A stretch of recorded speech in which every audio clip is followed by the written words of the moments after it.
IT job కోసం చూస్తున్నారా? ఐటీలో కెరియర్ బిల్డ్ చూసుకోవాలనుకుంటున్నారా? అయితే సమాధానం కోడింగ్ ట్యూటర్. నమస్కారం, వెల్కమ్ టు ఐడ్రీమ్. ధర్మ మార్గం విత్ విజిత కార్యక్రమానికి స్వాగతం. చాలా మంది అయ్యప్ప స్వామి దీక్షలు వేసుకుంటూ ఉంటున్నారు. ప్రతి సంవత్సరము ఒక సంవత్సరం నుంచి ఇంకో సంవత్సరం మారే కొద్దీ అయ్యప్ప స్వామి భక్తులు, ముఖ్యంగా దీక్ష తీసుకునే భక్తులైతే ఎక్కువైపోతున్నారు. మరి అసలు ఎందుకు దీక్ష తీసుకుంటున్నారు? ఒక దీక్ష మనం స్వామికి సంబంధించి తీసుకుంటున్నప్పుడు అది మన స్వార్థం కోసమే ఎక్కువగా తీసుకోవటం అయితే చూస్తూ ఉన్నాం. అంటే వాళ్ళకున్న వ్యసనాలను మార్చుకోవడం కోసమా, లేకపోతే వాళ్ళకున్న కోరికలు తీరడం కోసమా? ఏ విధంగా మనం దీక్ష తీసుకున్నప్పటికీ నిజంగా ఒక దీక్ష తీసుకుంటున్నాము అనంటే ముందర అసలు స్వామి గురించి తెలుసుకోవడము, ఆ దీక్ష నియమాల గురించి తెలుసుకోవడము ముఖ్యం. ఆ తీసుకున్న తర్వాత ఖచ్చితంగా మనం తెలుసుకున్న విషయాల గురించి మనం ఆచరించడము ఇంకా ప్రధానము. కానీ ఈ ప్రస్తుత రోజుల్లో చూస్తుంటే ఇవన్నీ మనకు ఎక్కడా కనిపించట్లేదనే చెప్పాలి. అంటే అందరూ అలా చేస్తున్నారని కాదు, కొంతమంది మాత్రం ఈ దీక్ష నియమాలు ఖచ్చితంగా పాటించట్లేరు అని మాత్రమే చెప్పగలము. అసలు ఎందుకు ఇలా జరుగుతోంది, అసలు వాస్తవం ఏంటి, ఈ అయ్యప్ప దీక్ష వెనకాల ఎలాంటి ఆంతర్యం ఉంది, ఇవన్నీ కూడా ఇప్పుడు మాట్లాడి తెలుసుకోబోతున్నాం. ప్రస్తుతం మనతో పాటు ఉన్నారు జ్యోతిష్య, వాస్తు, సంఖ్యాశాస్త్ర నిపుణులు బ్రహ్మశ్రీ సాయి మోహన్ కుమార్ గారు. వారితో మాట్లాడి మరిన్ని విషయాలు తెలుసుకునే ప్రయత్నం చేద్దాం, ముఖ్యంగా అయ్యప్ప స్వామి దీక్షలకు సంబంధించి. నమస్కారం గురుగారు. నమస్తే అమ్మ, శుభమస్తు. శ్రీమన్మహాగణాధిపతయే నమః. అయ్యప్ప స్వామి భక్తులకు, శ్రోతలకు, వీక్షకులకు పేరు పేరున ప్రతి ఒక్కరికి అయ్యప్ప స్వామి అనుగ్రహం సంపూర్ణంగా కలగాలని కోరుకుంటూ ఈ యొక్క కార్యక్రమాన్ని ప్రారంభిద్దాం. గురుగారు, నేను వినడం జరిగింది మీరు చాలా, అంటే గత కొన్ని సంవత్సరాలుగా దాదాపు ఒక 20-30 సంవత్సరాల నుంచి అయ్యప్ప దీక్ష తీసుకోవడం జరిగింది అని చెప్పి. అంటే ప్రస్తుతం చూస్తున్నాం, ఒక 4 సంవత్సరాలు 5 సంవత్సరాలు దీక్ష తీసుకున్నారు అని అంటే ఇంకంతా మాకు తెలుసు, మేము ఒక గురుస్వామి కిందట మేము ఇప్పుడు ఉన్నాము అని చెప్పి నిజంగా ఒక గురుస్వామి హోదాలో ఉన్నారు అని అంటే వాళ్ళ దగ్గర ఉండే ఆ నిదానం కానివ్వండి, ఆ జ్ఞానం కానివ్వండి ప్రజలకు ఉపయోగపడేలా ఉండాలి. కానీ అలాంటి గురుస్వాములని ఇప్పుడు చాలా తక్కువగా చూస్తున్నాం. మీరు ఇన్నిసార్లు మాల వేసుకున్నారు, మరి ఇన్నిసార్లు దీక్ష తీసుకున్నారు, మీ దగ్గర నాకైతే ఆ ఒక యాటిట్యూడ్ అనేది ఎక్కడా కనిపించలేదు. అసలు ఎన్నిసార్లు మీరు మాల వేసుకోవడం జరిగింది? ఇప్పటికమ్మా నేను మొట్టమొదట నాకు 11వ ఏట నేను అయ్యప్ప దీక్షను ప్రారంభించాను. ఇప్పటికీ లాస్ట్ ఇయర్ తోటి 31 సంవత్సరం నా యొక్క దీక్ష పూర్తయింది. అందులో 18 సార్లు పెద్ద పాదంలో స్వామివారి దర్శనానికి వెళ్ళడం జరిగింది. మిగిలినవి మండల పూజలకు, కొన్ని మెట్ల పూజకు వెళ్ళడం జరిగింది. స్వామివారి అయ్యప్ప దీక్షలో ప్రతి సంవత్సరం నేను ఒక కొత్త అనుభూతిని, కొత్త అనుభవాన్ని తెలుసుకుంటూ ఉన్నాను. అందువల్ల ఆ స్వామి మీద నాకున్న భక్తికి, ఒకటి మధ్యలో మా నాన్నగారు 2003లో కాలం చేశారు. ఆ సందర్భంలో ఒకసారి దీక్ష వేసుకోలేకపోయాను. కోవిడ్ టైంలో కొన్ని షరతుల కారణంగా ఒకసారి వెళ్ళలేకపోయాను. ఇప్పటికీ 31 సంవత్సరం పూర్తి చేసిన కాలంలో అయ్యప్ప స్వామి వారి గురించి నేను తెలుసుకున్న అంశాలలో ప్రతి ఒక్కరూ ఇంకా తెలుసుకోవాల్సింది ఎంతో ఉంది. వీళ్ళు 18 సార్లు వేస్తే గురుస్వామి అనే పేరుతోనో, లేకపోతే 5 సార్లు దాటితే గురుస్వామి అనే పేరుతోనో గురుస్వామిగా చలామణి అవుతున్నారు. కానీ అయ్యప్ప స్వామి వారు మనకి ఏం తెలియజేస్తున్నారు, మనం ఏం తెలుసుకొని ఈ నియమాలను పాటించాలి, ఈ నియమాలను పాటించడం వల్ల మనం ఎటువంటి గొప్ప స్థితిని పొందబోతున్నాము అనేది తెలుసుకోలేకపోతున్నారు. సో ఈ విషయాన్ని నా అనుభవంలో వివరంగా నేను తెలుసుకున్నది ప్రతి ఒక్కరికి తెలియజేసి, ప్రతి ఒక్కరిని మార్గంలో వాళ్ళు ఎంచుకొని దీక్ష తీసుకునే సందర్భాలలో ఖచ్చితంగా ఒక నియమాన్ని ఆచరిస్తారనేది నేను సంకల్పంగా చెప్పగలను. మనం ఎప్పుడైతే ఒక భక్తిభావంతో చేసే ప్రతి పనికి భగవంతుడు మనల్ని అనుగ్రహించడానికి ఎప్పుడు మనతోనే ఉంటాడమ్మా. ప్రస్తుత కాలంలో ప్రతి ఒక్కరూ వారి వారి అవసరాల నిమిత్తం ఏదో ఒక కోరికతో మనం ఈ పూజ చేస్తే మనకి ఈ ఫలితం వస్తుంది అని అంటే చేస్తారు, కానీ లేదంటే అసలు ఏది చెయ్యరు.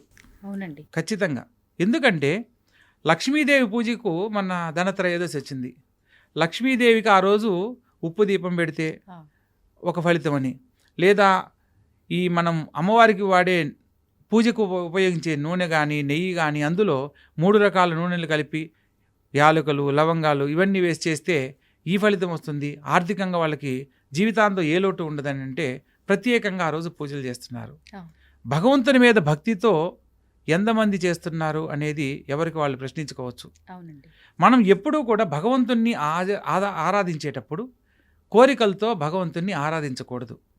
మనము ఒక సంకల్ప బలంతో భక్తిభావంతో స్వామిని ఆరాధించేటప్పుడు మనకు కావాల్సింది మనం అడగకుండా ఇస్తాడు. ఏంటండి సంకల్పం అంటే ఏంటి? సంకల్పం అని అంటే భగవంతుని ఆరాధించడానికి మనకు 9 రకాల మార్గాలు ఉన్నాయి. శ్రవణం, భగవంతుని గురించి వినడం ద్వారా. స్మరణం, భగవంతుని నామాన్ని తలచడం వల్ల. కీర్తనం, భగవంతుని యొక్క పాటల ద్వారా. దాస్యం, సేవకుళ్లాగా. సఖ్యం, స్నేహితుల్లాగా. కుచేలుడు శ్రీకృష్ణ భగవంతుడిని తీసుకోవచ్చు. నామజపానికి సంబంధించి హనుమంతుల వారిని తీసుకోవచ్చు. శ్రీరాములు వారి కంటే ఆంజనేయ స్వామి వారే గొప్పవారని ఆయన రామనామ జపంలో ఆయన అటువంటి కీర్తిని పొందాడు. సో ఒక్కొక్క ఆత్మ నివేదనం, అన్నీ నీవై ఉన్నాను అని చెప్పి ఒక నమ్మి స్వామివారిని వేడడం. ఈ 9 రకాల మార్గాలలో భగవంతుడిని ఎవరైనా దగ్గరవ్వచ్చు. మనకు ప్రస్తుతం ఉన్న బాహ్య ప్రపంచంలో ప్రతి ఒక్క దానికి ధనం మూలం మిదం జగత్తు. ధనం ఉంటేనే ఏ పనైనా జరుగుతుంది, చేయగలమనే ఒక నినాదం, ఒక నమ్మకంతో ప్రతి ఒక్కరూ ధనం కోసం ఎలా సంపాదించడానికైనా చేసే ప్రయత్నాలలో అందులో భగవంతుడు కూడా ఒకటి అయిపోయాడు. సో భగవంతుని ఇలా ఆరాధిస్తే మనకు డబ్బులు వస్తాయి, భగవంతుని ఇలా ఈ పూజ చేస్తే మనకు కలిసి వస్తుంది, లేదా భగవంతునికి ఈ హోమం చేస్తే మనకు కలిసి వస్తుంది అనే భావంతో చేస్తున్నారు. కోరికలకు భగవంతునికి అస్సలు సంబంధం లేదు. మనకు కావాల్సింది, మనం ఎప్పుడైతే దేని మీద వ్యామోహం లేకుండా భగవంతుణ్ణి దర్శిస్తామో, భగవంతుణ్ణి ధ్యానిస్తామో దానికే సత్ఫలితాలు లభిస్తాయి. ఉదాహరణకు మనం ఉపవాస నియమాలు పాటిస్తూ ఉంటాం. ఈ కార్తీక మాసానికి చాలా విస్తృతి ఉందమ్మా. హరిహరాదులను ఏకకాలంలో ఆరాధించుకోవచ్చు. శివునికి సంబంధించి ఈ యొక్క కార్తీక మాసానికి ఎంత ప్రాధాన్యత ఉందో, కేదారేశ్వర స్వాముల వ్రతాలు, నోములు ఎలా అయితే ప్రాధాన్యతగా ఆచరిస్తారో, విష్ణువుకు సంబంధించిన మాసంగా కూడా దీన్ని ఆరాధిస్తారు. అంటే ఏకాదశులకు విష్ణువుకు సంబంధించిన ప్రాధాన్యత ఉంది. అందుకని హరిహరాదుల సంగమం చేత కలిగిన సంతానంగా ఈ యొక్క అయ్యప్ప స్వామి దీక్షలో ఒక నియమంగా ఈ యొక్క మాసాన్ని మనం దీక్షా నియమాలతో ఆచరించడం వల్ల మనం కోరుకున్న గొప్ప జీవితాన్ని భగవద్ అనుగ్రహంతో పొందుతాం. ఓహో, అంటే కార్తీక మాసంలోనే అయ్యప్ప దీక్షకి కారణం ఇది. అవును. ప్రత్యేకత ఏంటంటే మనకి ఇది కావాలి అని మన భగవంతుని కోరాల్సిన అవసరం లేదు. కార్తీక సమమాస అంటారు. కార్తీక మాసంతో సమానమైన మాసం ఏ మాసం లేదు అని శాస్త్రంలో చెప్పబడింది. అటువంటి కార్తీక మాసంలో ఆచరించే భగవంతునికి సంబంధించిన ఏ పూజ, జపము, దానము ఏది చేసినా కూడా దానికి 10,000 రెట్లు ఫలితాలు వస్తాయనేది మనకు గ్రంథాల్లో, శాస్త్రాల్లో తెలియజేయబడింది. అవునండి. అటువంటి ఈ మాసంలో భగవంతునికి సంబంధించి ఆరాధించడం వల్ల చాలామంది జ్యోతిషాస్త్రరీత్యా మంచి జీవితాన్ని పొందడానికి పరిశీలన చేయించుకుంటూ ఉంటారు. ఆ సందర్భంలో శని భగవంతుని యొక్క ప్రభావం తీవ్రంగా ఉన్నప్పుడు లగ్నంలో కానీ, ద్వితీయంలో కానీ, చతుర్థం కానీ, అర్ధాష్టమం ఉంటారు, అష్టమ శని కానీ, సప్తమ శని కానీ, ఇలా శని భగవంతుని యొక్క పరిస్థితులు జాతకంలో నడుస్తున్నా, ఏళ్ళనాటి శని ప్రభావంతో ఇబ్బంది పడుతున్నా వాళ్ళందరూ ఈ యొక్క అయ్యప్ప స్వామిని ఆరాధించడం వల్ల అనేక రకాల సమస్యల నుంచి బయటపడతారు అనేది ఈ అయ్యప్ప స్వామి వారి చరిత్రలో చెప్పబడింది. ఇక్కడ శని భగవంతునికి సంబంధించి అయ్యప్ప స్వామికి సంబంధించి సంబంధం ఏంటి అని మనకు సందేహం కలగాలి. అవునండి. ఇప్పుడు ఒక్కొక్క లక్ష్మీదేవిని ఆరాధిస్తే డబ్బులు వస్తాయి, లేదా విష్ణుమూర్తిని ఆరాధిస్తే ఆయుష్ పెరుగుతుంది, ఈశ్వరుని ఆరాధిస్తే అపమృత్యు దోషాలు తొలగిపోతాయి.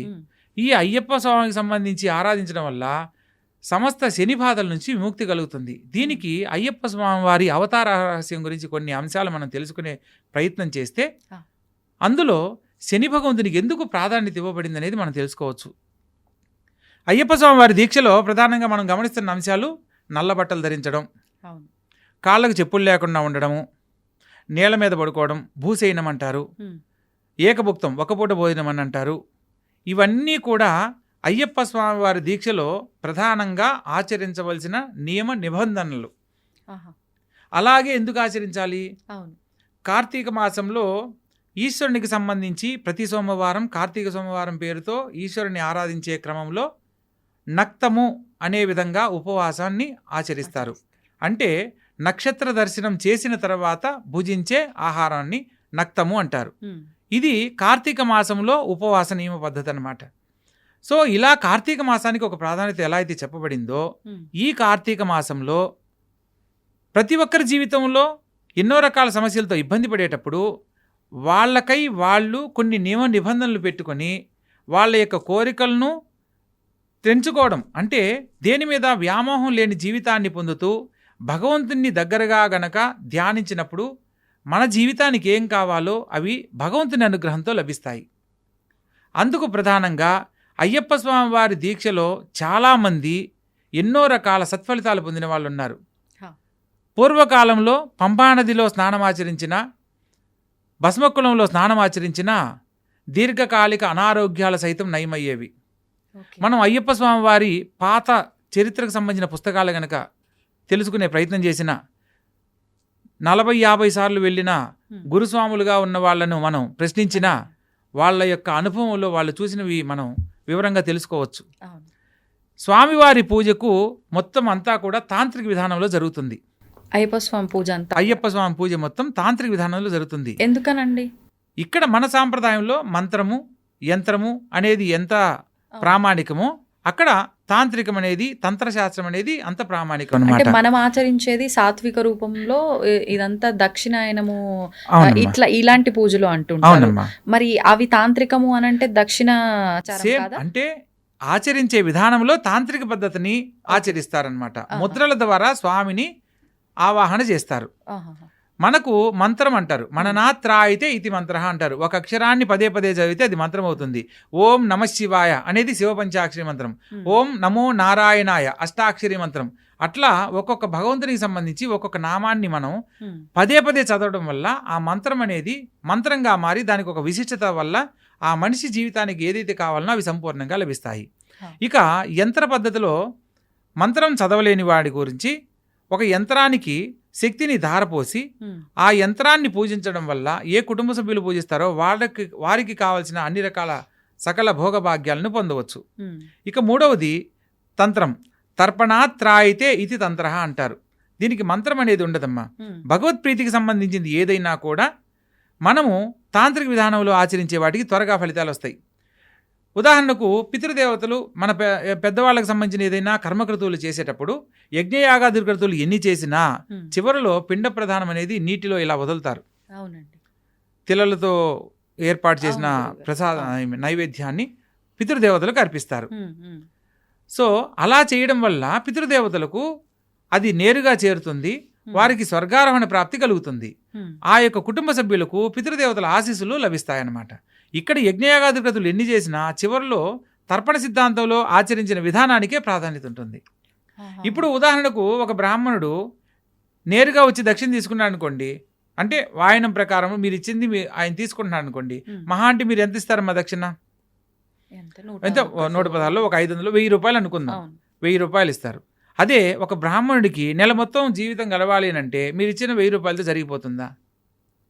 సో శాస్త్ర ప్రామాణికంగా కొన్ని మంత్రాల రూపంలోనూ, యజ్ఞాల రూపంలోనూ, యాగాల రూపంలో ఇక్కడ మనం పితృకర్మలు ఆచరించినప్పుడు 10 మందికి భోక్తలుగా కూర్చోబెట్టి వాళ్ళకి భోజనం పెట్టాలి.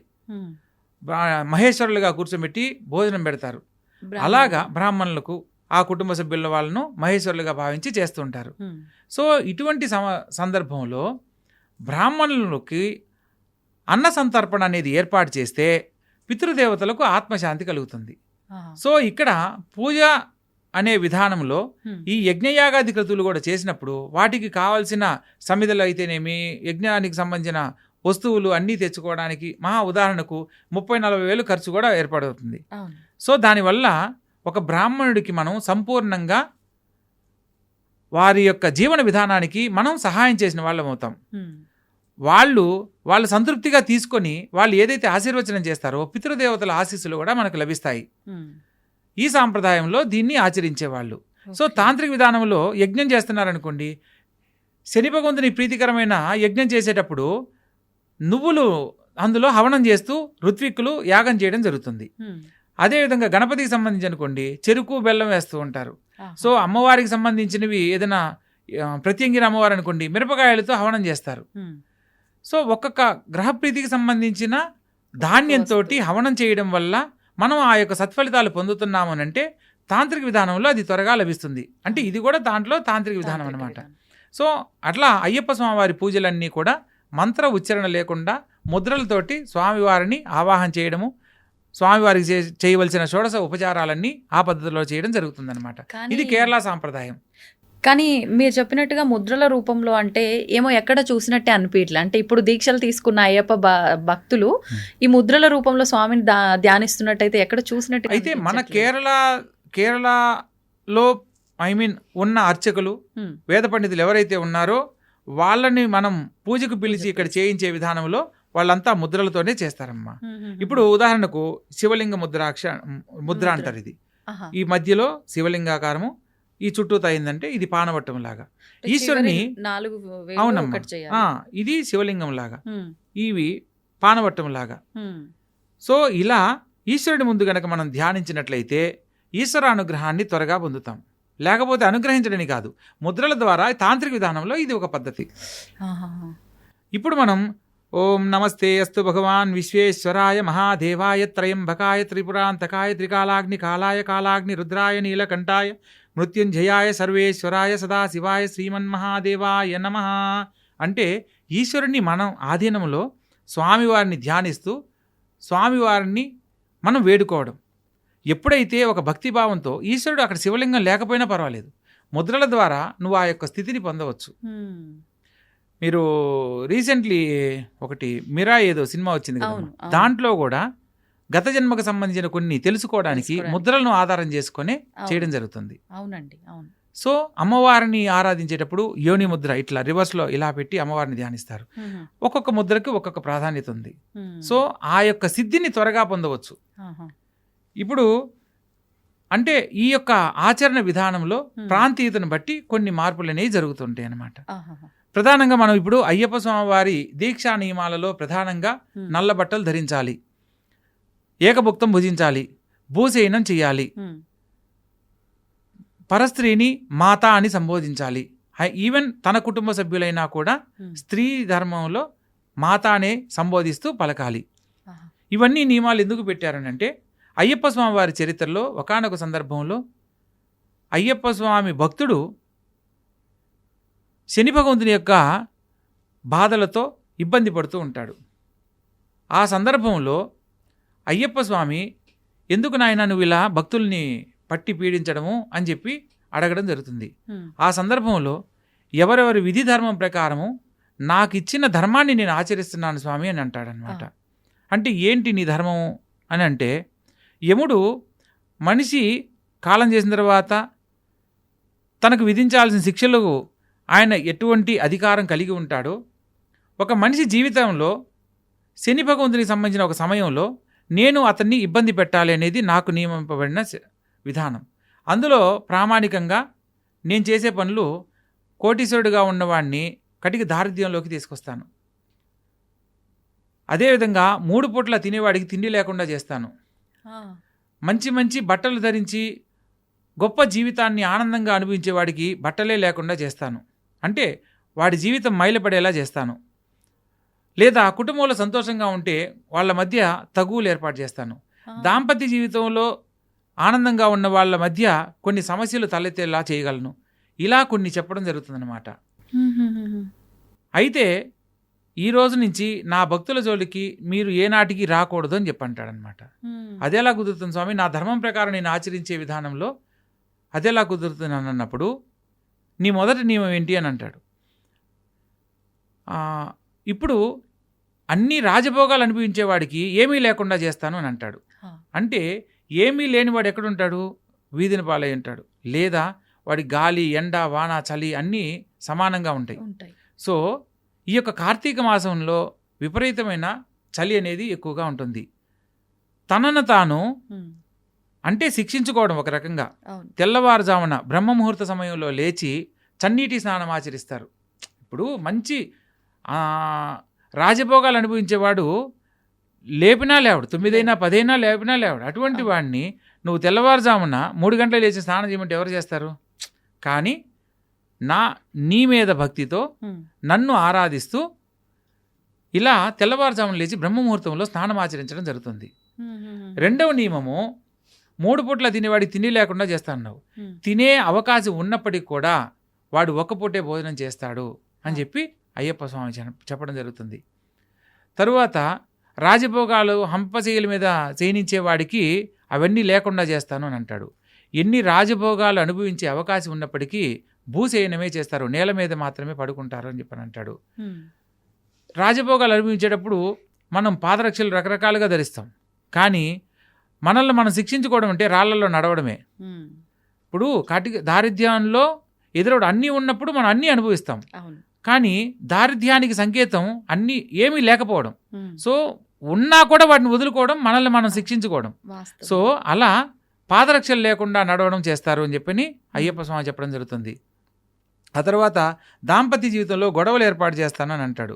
అయితే కళ్యాణ జీవితంలో ఉన్నవాళ్ళు, పెళ్ళైన వాళ్ళు, వివాహితులైన వాళ్ళు కూడా నా యొక్క దీక్ష తీసుకున్న వాళ్ళు బ్రహ్మచర్య వ్రత దీక్షను ఆచరిస్తారు అని అంటాడు.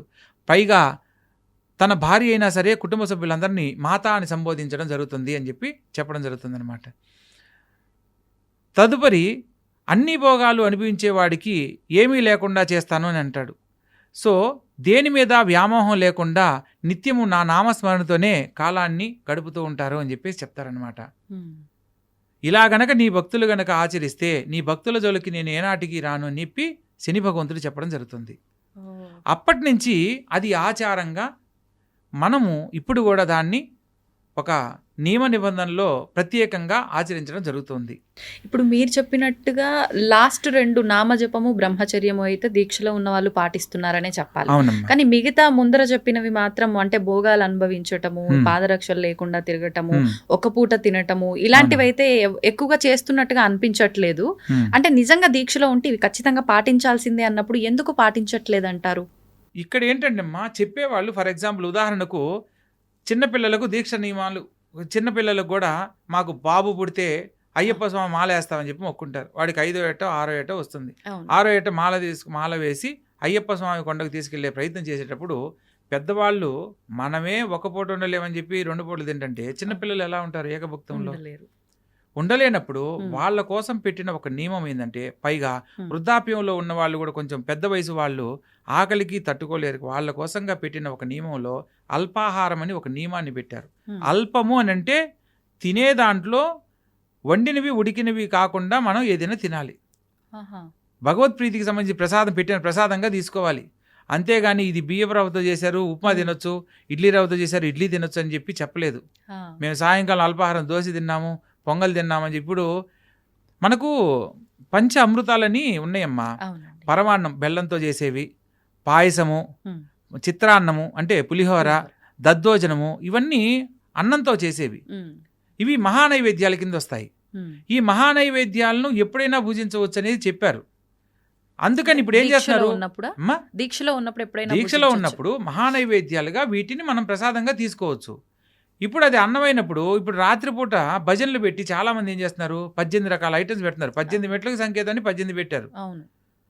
అయ్యప్ప స్వామి మెట్లు 18 ఉన్నాయి కాబట్టి సరిపోయింది, లేకపోతే 57 అయితే 57 రకాలు చేసేవాళ్ళేమో. 18 రకాల ఐటమ్స్ చేయమని ఏ అయ్యప్ప స్వామి చెప్పలేదు, అయ్యప్ప స్వామి అవతరణ రహస్యంలో కూడా చెప్పలేదు. అల్పాహారం అని అంటే మీరు మితంగా భుజించినప్పుడు రేపు ఆ శబరిమల కొండ దీక్ష పూర్తయిన తర్వాత ఇరుముడి కట్టుకొని పయనించే సందర్భంలో, శబరిమలను చేరే సందర్భంలో శరీరం తేలికవుతుంది అల్పాహారం తీసుకున్నప్పుడు. దానివల్ల కొండను సునాయాసంగా ఎక్కగలమని చెప్పడానికి పెట్టిన ఒక నియమమే తప్ప ప్రత్యేకంగా ఏమీ లేదు.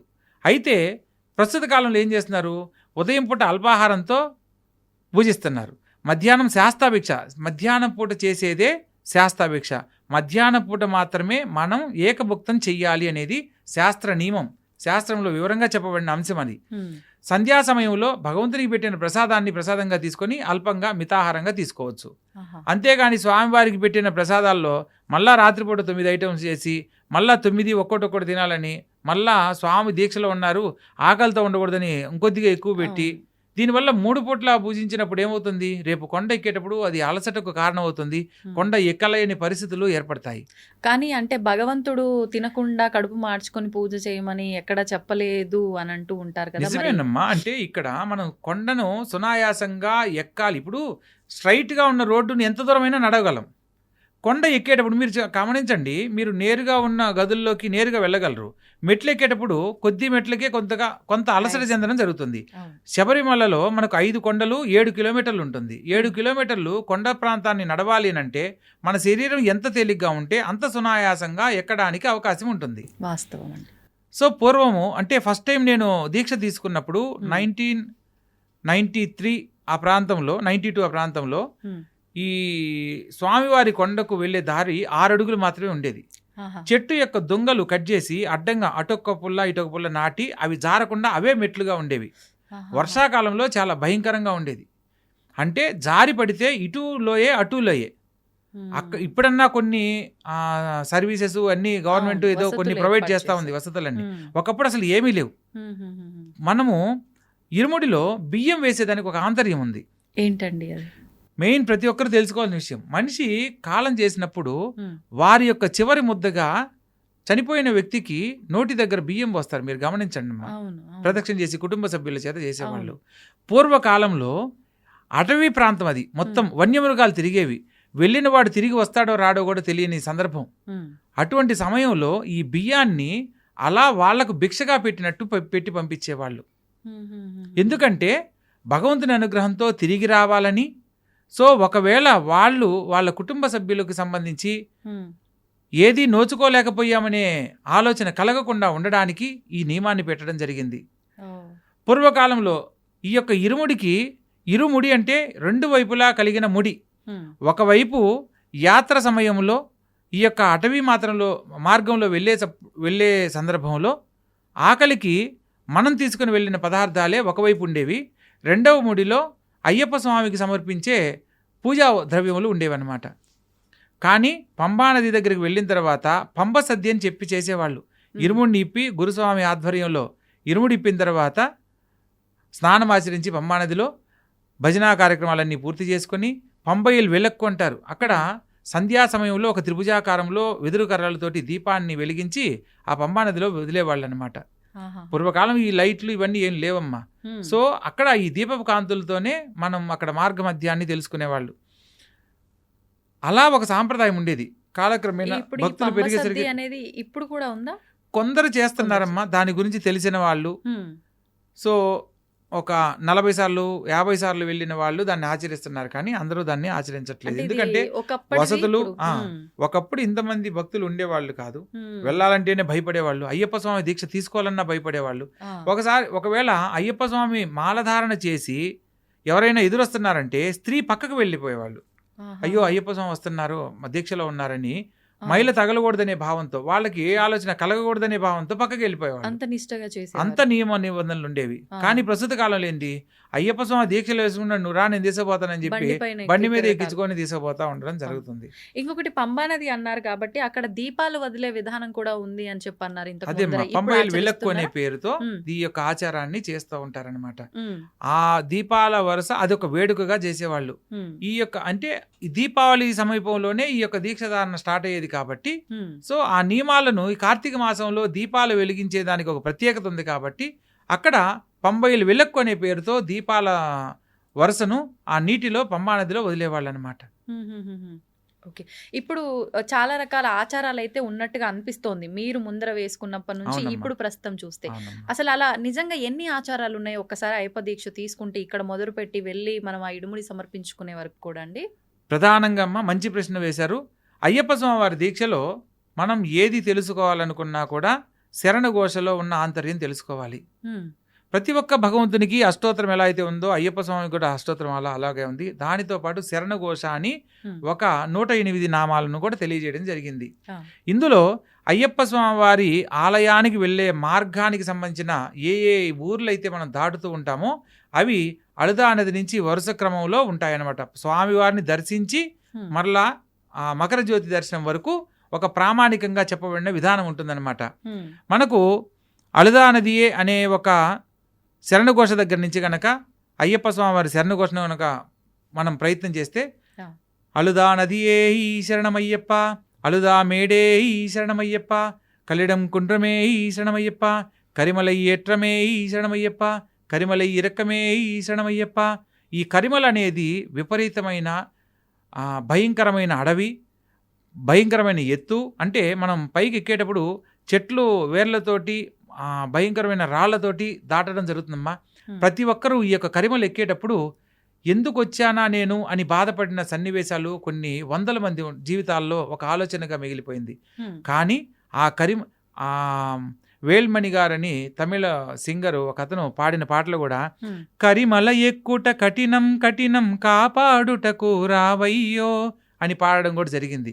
ఎందుకంటే అంత కఠినంగా ఉన్న విషయాన్ని మనం ఎప్పుడైతే అయ్యప్ప స్వామి వారి నామాన్ని శరణఘోష చెబుతూ ఎప్పుడైతే మనం ప్రయత్నం చేస్తామో అది అవలీలగా ఆ యొక్క కరిమల ఎక్కడం జరుగుతుంది. కరిమల ఏట్రం, కరిమల ఇరకం, కరిమల కొండ ఎక్కిన తర్వాత మళ్ళీ దాన్ని ఒక దాటడం చాలా కష్టం. ఆ కొండ దిగి మళ్ళా పెరియానవట్టం అంటే పెద్ద పెద్ద ఏనుగులు సమూహం ఉండే ప్రదేశం, తర్వాత చెరియానవట్టం చిన్న ఏనుగుల గుంపు ఉండే సమూహం అనమాట. ఆ తర్వాత పెరియానవట్టం, చెరియానవట్టం, పంబానది, ఇవన్నీ దాటిన తర్వాత పంబానది వరకు వస్తాం. ఇది ఎరిమేలిలో యాత్ర ప్రారంభమైనప్పుడు మనం మొట్టమొదటిగా అళదా నదిలో ఎరిమేలిలో స్నానం ఆచరించి బయలుదేరుతాము. తరువాత స్నానము అళదా నదిలో చేస్తాం.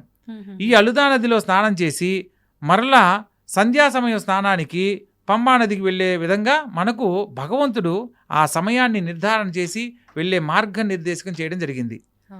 పంబా నదిలో స్నానం ఆచరించి మరలా ఇరుముడికి వాటన్నిటికీ పూజలు అవన్నీ చేసుకుని మరలా పంబైలు వెలక్కు, నీలిమల ఎట్రం, అప్పాచిమేడు, శబరిపీఠం, శరంగుత్తియాలే, బస్మొక్కలమే, ఇలా నీలిమల ఎట్రం, నీలిమల ఎక్కుతాం, తర్వాత అప్పాచిమేడు, తర్వాత శబరిపీఠం, శబరిని అనుగ్రహించిన ప్రదేశం, ఆ తర్వాత శరంగుత్తియాలే, శరముల గుత్తి. అయ్యప్ప స్వామి వారు పందల రాజుకు నాకు పలానా చోట ఒక ఆలయం కావాలని అడిగిన సందర్భంలో తను ఒక బాణాన్ని సంధించి ఈ బాణం ఎక్కడైతే సంధింపబడుతుందో అక్కడ తూర్పు భాగంలో నాకు ఆలయాన్ని నిర్మింపమని అడుగుతాడనమాట. అప్పుడు ఈ సంధించిన బాణం ఈ శరముల గుత్తి దగ్గర పడుతుంది. శరంగుత్తి అనే ప్రదేశంలో ఒక రావి చెట్టుకు ఈ యొక్క బాణం గుచ్చుకోవడం జరిగింది.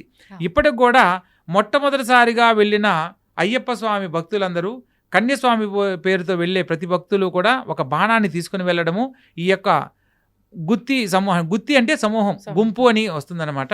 శరము అంటే బాణం, బాణాల గుత్తి, బాణాల సమూహం అని దాని ప్రదేశం అనమాట ఆ పేరు. సో ఈ కన్యస్వాములకు వెళ్ళిన వాళ్ళు బాణాలు అక్కడ గుచ్చి అక్కడి నుంచి స్వామివారి దర్శనానికి వెళ్ళాలి.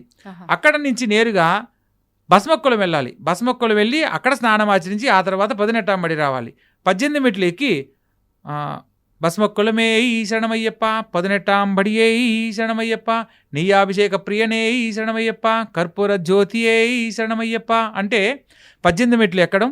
18 మెట్లు ఎక్కిన తర్వాత నెయ్యాభిషేక ప్రియుడిని చూడడం. ఆ చూసిన సందర్భంలో ఆ తర్వాత కర్పూర హారతిస్తారు. కర్పూర జ్యోతిగా స్వామిని దర్శించడం, మకర జ్యోతి జ్యోతి స్వరూపుడుగా ఆయన్ని దర్శించిన తర్వాత మకర జ్యోతియే ఈ శరణమయ్యప్ప అని మకర జ్యోతి దర్శనం స్వామివారి గర్భాలయానికి ఆపోజిట్లో పన్నమ్మడ మేడు మీద మన ఈ యొక్క స్వామివారి జ్యోతి దర్శనాన్ని మనం దర్శించడం జరుగుతుంది. ఇది ఈ నియమాన్ని ఎవ్వరూ కూడా ఈ యొక్క శరణఘోష తెలుసుకున్న వాళ్ళు తప్పలేరనమాట. కరెక్ట్గా దాన్ని అనుసరిస్తూ వారు స్వామివారిని దర్శించి విశేషంగా మరలా తిరిగి రావడానికి అవకాశం ఉంటుంది. ఈ ప్రామాణికంగా శరణఘోష చెప్పడం జరిగిందనమాట.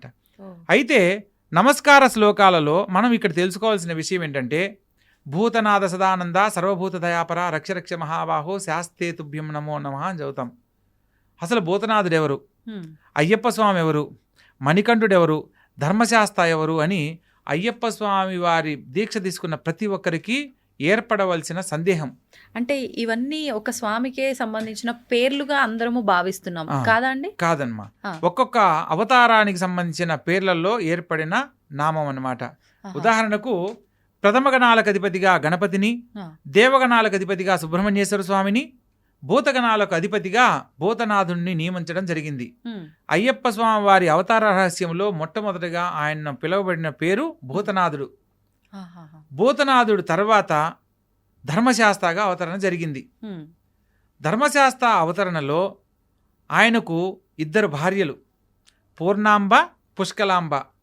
ఈ 2 భార్యలతోటి మనం మీరు ఉదాహరణకు గమనించినట్లయితే అయ్యప్ప స్వామి పేరుతో మనం దీక్షధారణ చేసి అయ్యప్ప స్వామి అష్టోత్తరం చదివిన తర్వాత చివరిలో చదివే ఒక నామం ఏంటంటే ఓం శ్రీ పూర్ణ పుష్కలాంబ సమేత హరిహరపుత్ర ధర్మశాస్త్రే నమః ఇది అయ్యప్ప స్వామి అష్టోత్తర శతనామావళి సంపూర్ణం అని చదువుతాం. ఇక్కడ అయ్యప్ప స్వామి బ్రహ్మచారి అయితే పూర్ణ పుష్కలాంబా సమేత ధర్మశాస్త్ర నమః అనేది ఎందుకు చదవాలి? సో ధర్మశాస్త్ర అవతరణలో మరొక అంశం అయ్యప్ప అన్నమాట. సో అంటే అయ్యప్ప అవతారంలో ఆయనకు వివాహం జరగలేదు, అయ్యప్పకు ముందర కాలేదు. అవతారంలో వివాహం ఖచ్చితంగా జరిగింది. మంచి అన్నాను. అవునమ్మా, మంచి మాట అన్నారు. అయ్యప్ప స్వామిగా ఉన్నప్పుడు ఆయన బ్రహ్మచర్య వ్రత దీక్షలో ఉన్నాడు. హ్మ్. మహిషి సంహరణార్థము ఆయన అవతరణ అనేది జరిగింది. మహిషి ఒక వరం కోరుకుంటుంది. హ్మ్. ఈ భూమండలం మీద అయోని సంభవుని చేత మాత్రమే, అంటే ఇద్దరు పురుషుల ద్వారా సంగమం కలిగిన ద్వారా నాకు మరణం పొందాలి అని చెప్పి వరం కోరుకుంటుంది ఆహా. బ్రహ్మను. అది విపరీతమైన తపస్సు చేస్తుందమ్మా మహిషి. ఆమె మొదటి అవతారంలో లీలావతి అనే ఒక అద్భుతమైన యువరాణి, హ్మ్. చాలా చక్కగా ఉండే యువరాణి. ఆమె శాపగ్రస్తురాలయ్యి రాక్షసి జన్మ ఎత్తుతుంది, మహిషిగా జన్మిస్తుంది.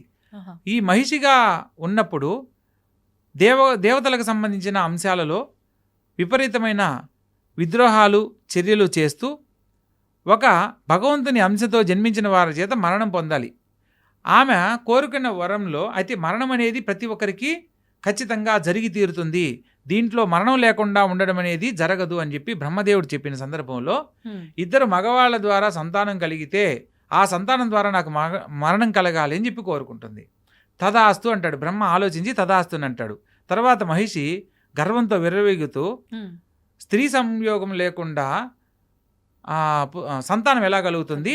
సో నేను కోరిన కోరికలో నాకు మరణం లేదు, నేను నీ వై గెలిచాను స్వామి అని చెప్పి బ్రహ్మ ముందు విర్రవిగి గర్వంతో వెళ్ళిపోతుంది అనమాట. ఆ. ఇక విద్రోహ చర్యలన్నీ ఎన్ని రకాలుగా దేవలోకంలో ఎన్నో రకాలుగా ఇబ్బందులు కలిగిస్తూ తన రాజ్యాన్ని వృద్ధి చేసుకుంటూ రాక్షసుల చేత యజ్ఞయాగాది క్రతువులన్నింటినీ ఆపివేయించడం లాంటివి చేస్తూ ఉంటుందన్నమాట. హ్మ్. ఆ సందర్భంలో క్షీరసాగర మదనం చేసి, ఇది త్రేతాయుగంలో జరిగింది. క్షీరసాగర మదనం జరిగిన సందర్భంలో ఈ అమృతం కోసము దేవతలు రాక్షసులు కొట్టుకుంటున్నారు. ఆ సందర్భంలో శ్రీ మహావిష్ణువు మోహిని రూపాన్ని దాల్చి జగన్మోహిని అవతారంలో ఈ యొక్క అమృతాన్ని పంచడం జరుగుతుంది. హ్మ్. ఆ అమృతాన్ని పంచే సందర్భంలో అందరికీ పంచే సందర్భంలో ఈశ్వరుడు జగన్మోహిని అవతారంలో ఉన్న విష్ణుమూర్తిని మోహించి ఈ యొక్క సంగమం చేత హరిహరపుత్రుడైన ధర్మశాస్త్ర జన్మించడం జరుగుతుంది. అందుకనే ధర్మశాస్త్రను హరిహరపుత్ర ధర్మశాస్త్రే నమః అని చెబుతాం. ఆహా. హరిహరాదుల సంగమం చేత కలిగిన సంతానమని. ఆయన మనకు పురాణ కథల గురించి కనుక తెలుసుకునే ప్రయత్నం చేస్తే మనం ఇప్పుడు అయ్యప్ప స్వామి వారి అవతార రహస్యంలో పందలరాజు రాజశేఖరుడుగా చెప్పుకునే అతని పూర్వజన్మలో పరాత్పరుడు అనే ఒక మహా గొప్ప రాజు. ఆ రాజుకి సంతానం లేక ఈ యొక్క శబరిమల ప్రాంతంలో అడవుల వెంట తిరిగే సందర్భంలో పరమేశ్వరుడు, అతను మహాశివభక్తుడు, పరమేశ్వరుడు ఒక మునిలాగా అతనికి దర్శనమిచ్చి ఈ కొండపైన శబరి అనే ఒక ఆమె ఉంటుంది, ఆమెను సందర్శిస్తే ధర్మశాస్త్ర వ్రతాన్ని మీరు ఆచరించండి, ఆ వ్రతాన్ని ఆచరించిన వారికి మీరు కోరుకున్న సత్ఫలితాలు, సంతాన భాగ్యానికి సంబంధించిన శుభవార్త వింటారు అని చెప్పి చెప్పడం జరుగుతుంది.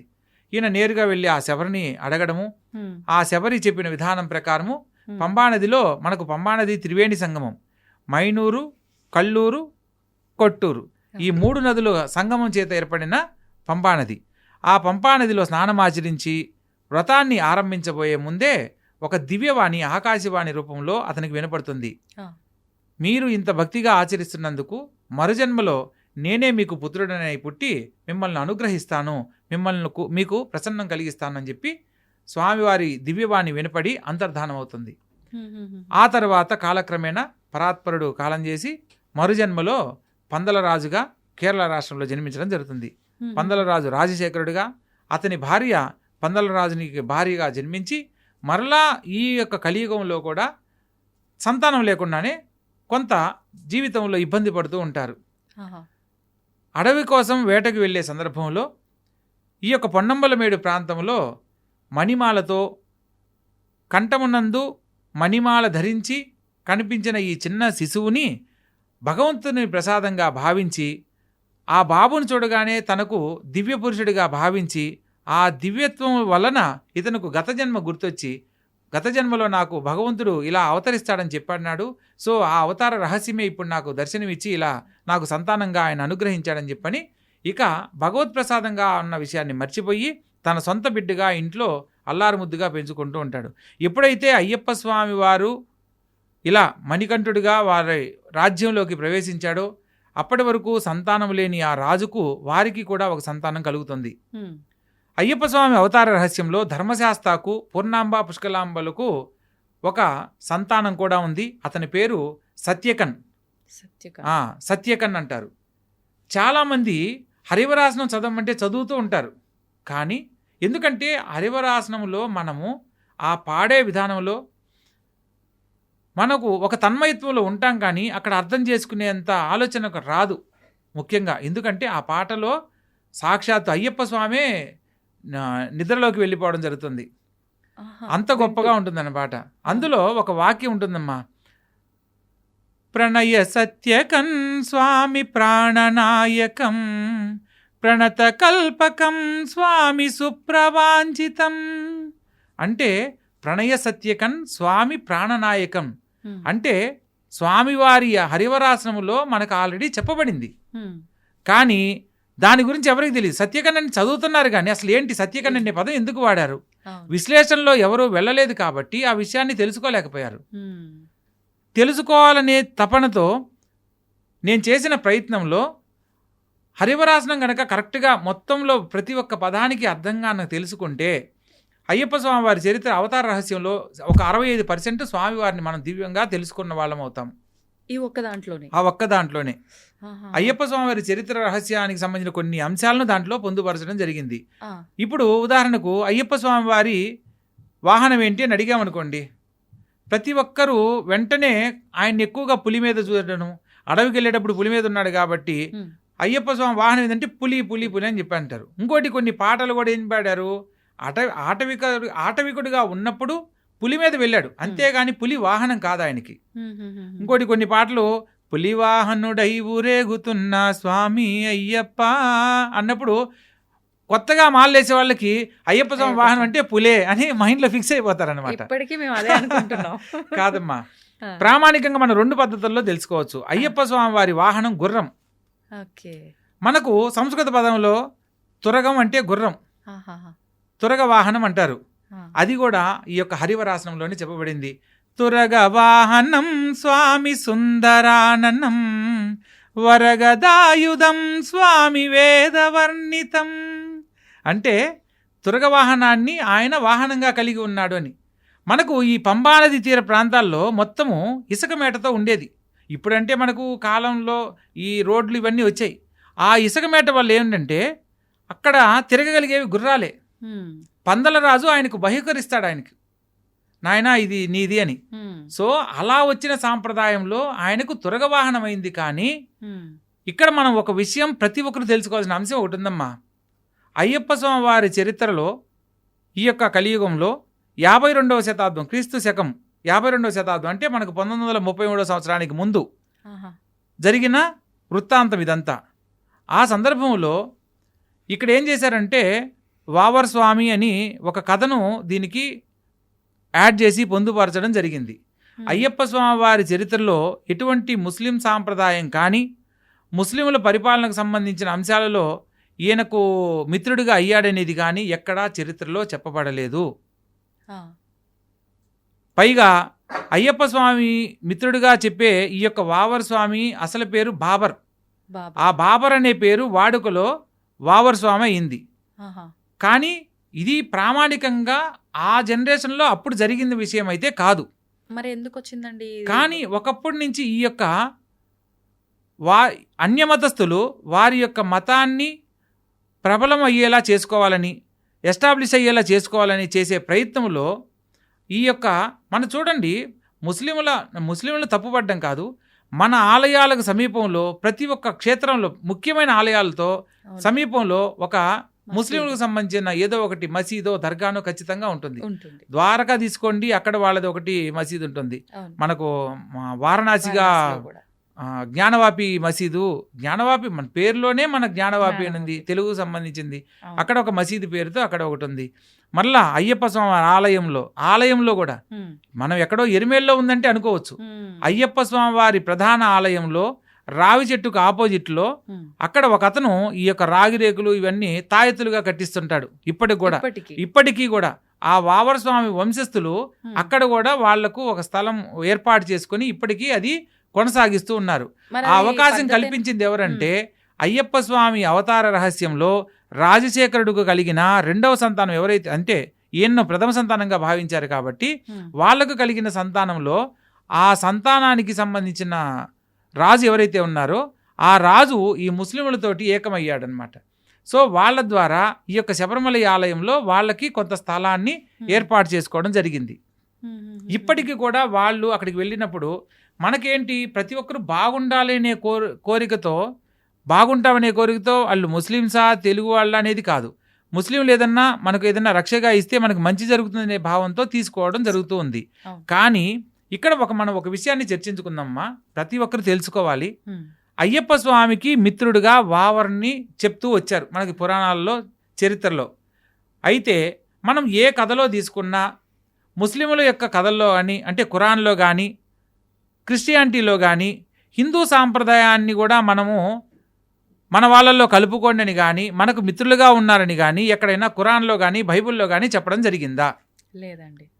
లేదా మన హిందూ సాంప్రదాయంలో సరే మనం చెప్పారనుకుందాం, మన హిందువులకు ముస్లింలకి మంచి సాంప్రదాయం ఉంది, అన్యోన్యత ఉంది అని చెప్పే అనుకుందాం, అది కరెక్టే అనుకుందాం. ఒకవేళ శాస్త్రాన్ని పక్కన పెట్టి జరుగుతున్న కథని ప్రామాణికంగా తీసుకుంటే వావర స్వామి ముస్లిం వాళ్లకు ఆరాధ్య దైవంగా అయినప్పుడు ఎంతమంది ముస్లింలు అయ్యప్ప స్వామి దీక్ష తీసుకుంటున్నారు?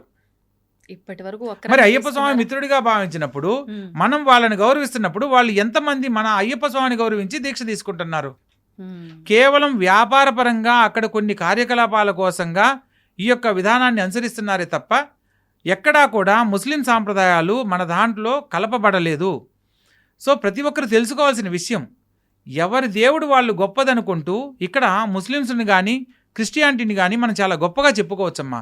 వాళ్ళ పరిస్థితుల్లో వాళ్ళ దేవుడు గొప్పని వాళ్ళ దేవుని యొక్క ప్రచారం కోసము ప్రతిరోజు లేదా వారానికి ఒకసారి వాళ్ళ ఆలయ సందర్శనం చేస్తారు. వాళ్ళు చర్చికి వెళ్ళే వాళ్ళు కుటుంబ సమేతంగా వెళ్తారు. ఎన్ని అప్పులు ఉండండి, కుటుంబంలో సమస్యలు ఉండనివ్వండి, ప్రతిదీ కుటుంబ సమేతంగా వెళ్ళి దర్శిస్తారు వాళ్ళ యొక్క దేవుణ్ణి. మసీదుకి వెళ్ళే వాళ్ళు శుక్రవారం నమాజ్ పేరుతో ప్రతి ఒక్కళ్ళు వెళ్తారు.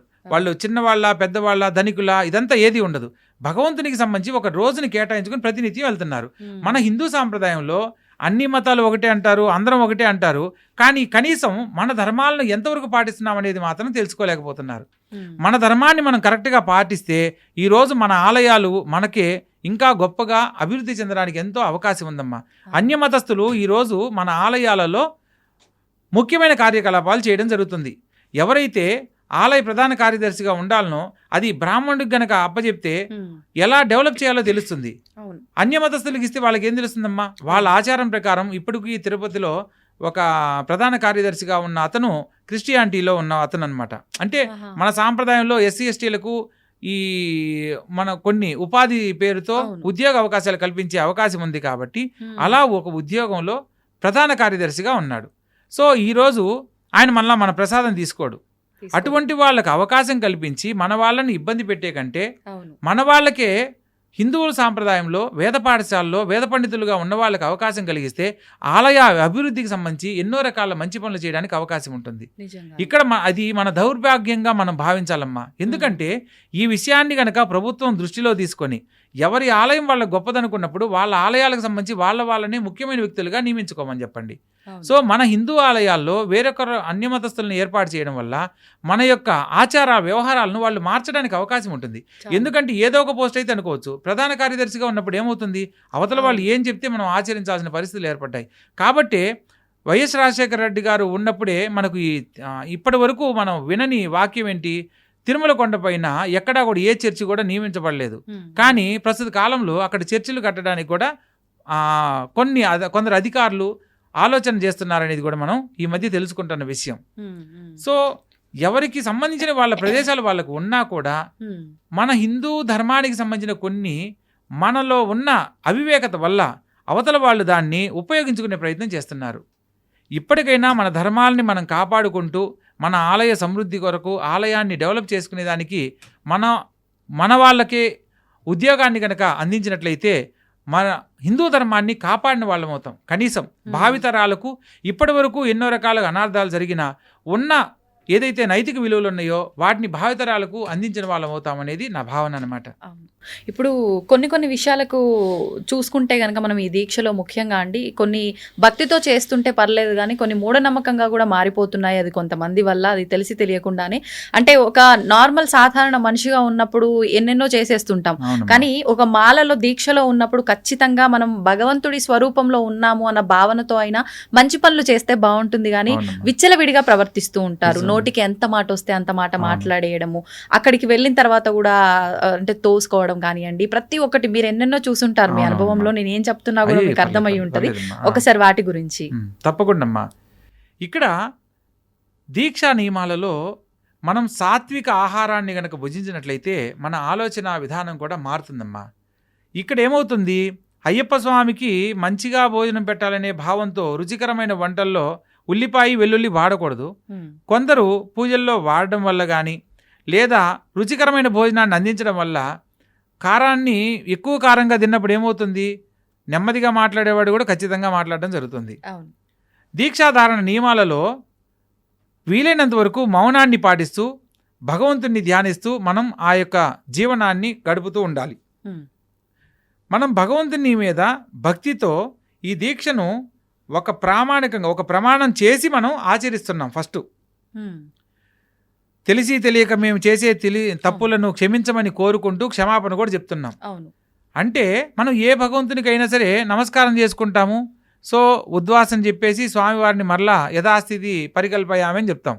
కానీ ఇక్కడ స్వామి తెలిసి తెలియక నేను చేసే సకల తప్పులను కాపాడి రక్షించి కాపాడు తండ్రి అని చెప్పి మనం నమస్కారం చేసుకుంటాం. నమస్కారం ఆడ క్షమాపణ చెప్పిందంటే తెలియక చేస్తే దాన్ని క్షమించమని కోరడం, తెలిసి చేయమని కాదు. ఇక్కడ ఏమవుతుందంటే అయ్యప్ప స్వామి వారి దీక్షలో మామూలుగా అంటే ఇప్పుడు ఒక సీజన్ మాల లాగా అయిపోయిందమ్మా.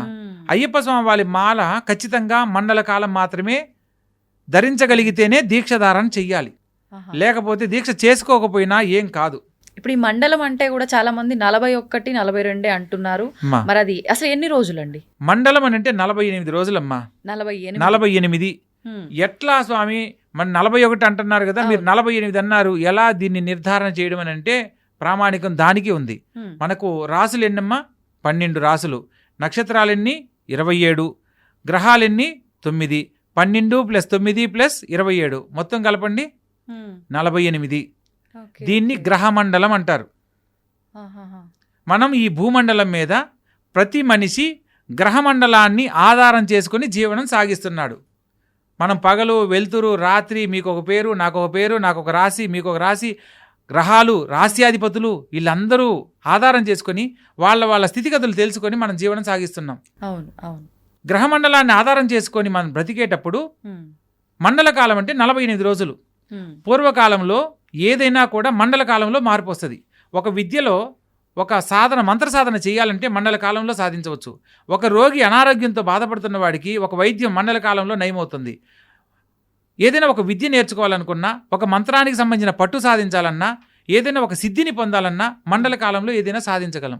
అందుకని ఈ మండల కాలాన్ని 48 రోజులుగా మనకు తెలియజేయడం జరిగింది. కానీ 41నే పాటిస్తున్నారు. ఎందుకనంటే మనకు మహాలయ పక్షాలు 15 రోజులని పక్షం తీసుకుంటాం.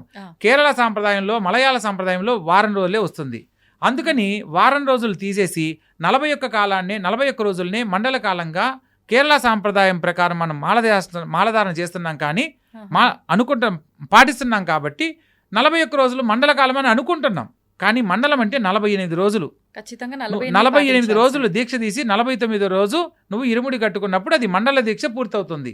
అంతేగాని మాలలు వేసుకోవడానికి నాకు టైం కుదరదు స్వామి, నేను అర్ధమండలం వేస్తాను, నేను కాలు మండలం వేస్తాను, నేను 11 రోజులు వెళ్ళి ఇరుముడి కట్టుకొని నేను అయ్యప్ప స్వామిని చూస్తానంటే అయ్యప్ప స్వామి నిన్ను మాలేసుకొని రమ్మని అయితే చెప్పలేదు.